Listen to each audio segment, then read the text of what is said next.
I'm in Summerland today in the wood shop of Bob Denizek, a local builder, and I'm getting some lessons in how to build roof trusses because there's a couple of guys from here that are heading over to Africa to bring trades training to people over there that really need it.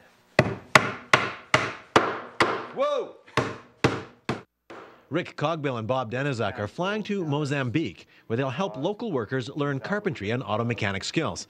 Bob is giving me the mini lesson in roof construction. Basically, I'm going to use the table saw and miter saw, and we'll just cut some pieces, and I'll show you what a truss is going to, how it I'll might get go my together. safety glasses on here and stand back just a little bit.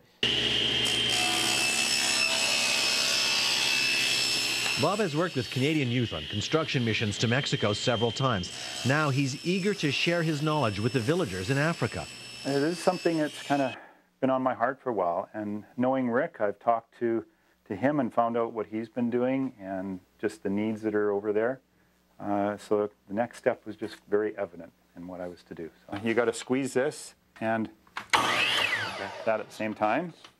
Oh, that's the release. Yeah. That's the trick. Okay, and you just pull down. It slides, eh? It does. If we can train the people there, and they know what to do and the right way to get it up and a good, strong, solid roof structure, that's the ultimate that we can do. Like there'd be rafters, or they'd be like the top members of the truss, right, and the top cord. And then these probably are... The old adage about teaching a man to fish so he can eat for the rest of his life rings true for Bob. The biggest things that they need in life is housing, is things to improve their skills for earning. Those are all issues that they have over there, and that's what I'm hoping I'll be able to help with.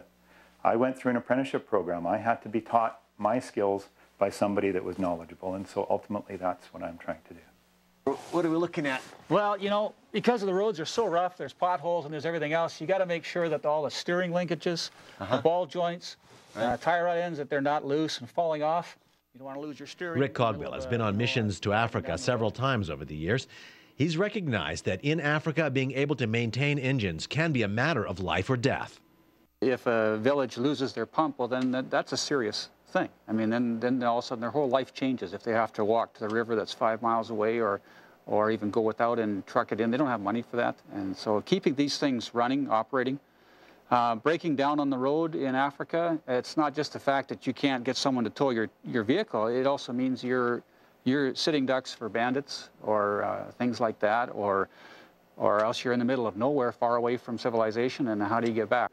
I mean, you're giving up your time and your skills and going to halfway around the world. I mean, why?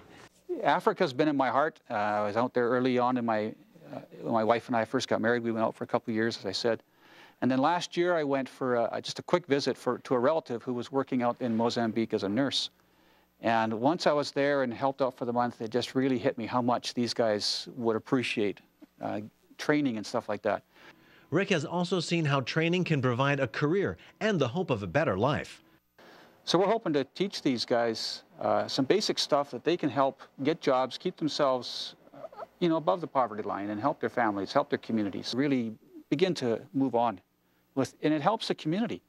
You know, somebody there has a trade. It begins to build the whole prosperity of the community. Dipstick for the oil, engine oil. And the black one back here is a dipstick for the automatic transmission. The motivation to return and to invite other trades along came to Rick after his most recent visit. When I was there last year, and I had spent this month teaching the guys stuff, and then the last day came and we're getting ready to go, and they're gathered around, and they said, Rick's leaving on Sunday. You guys want to say anything? And the guys that I've been working with normally don't say a whole lot, but they spoke up and they said, is there any way you can come back? We have so much more to learn, and I was thinking at that time, I can't afford to go back. Like, it's so expensive to get here and whatever. But over the last year, it's just really come together that, this is what I got to do.